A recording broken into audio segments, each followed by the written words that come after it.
21 वर्षांचा मुलगा, चेहऱ्यावर केक, डोळ्यात स्वप्न आणि हातात रायफल.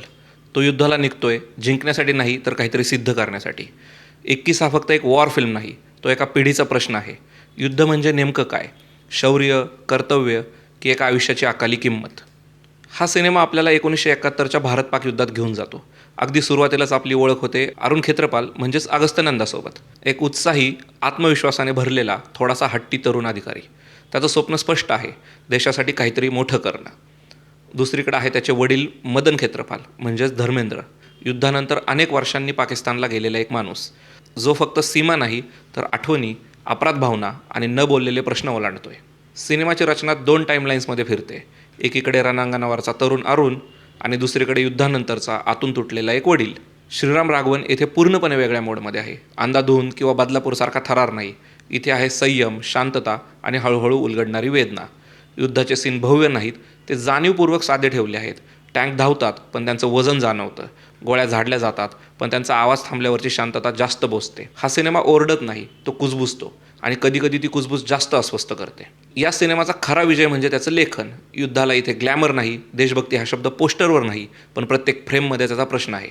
अरुणचं वय 21, त्या वयात माणूस स्वतःला सिद्ध करू पाहतो आणि सिनेमा खूप सूक्ष्मपणे विचारतो, त्या वयात मरण पावणं हे शौर्य आहे की शौकांतिका? पाकिस्तानी सैनिक निसार म्हणजे जयदीप अहलावत आणि मदन खेत्रपाल यांच्यातला संवाद हा सिनेमाचा आत्मा आहे. इथे कुणी खलनायक नाही, फक्त 2 बाजू आहेत आणि दोन्ही बाजूंना माणसं आहेत. अगस्त्यनंदाची आजपर्यंतची ही त्याची सगळ्यात प्रगल्भ भूमिका आहे. तो हिरो नाही, पण तो खरा वाटतो. त्याच्या डोळ्यातली अस्वस्थता खूप काही सांगून जाते. धर्मेंद्रजींबद्दल बोलायचं झालं तर त्यांचा हा रोल म्हणजे अभिनयाचा मास्टर क्लास आहे. संवाद कमी, वेदना जास्त. त्यांचा चेहरा हेच या सिनेमाचा सर्वात मोठा क्लोजअप आहे. जयदीप अहलावत नेहमीप्रमाणे संयमी, वजनदार. तो जे बोलत नाही ते जास्त जाणवतं.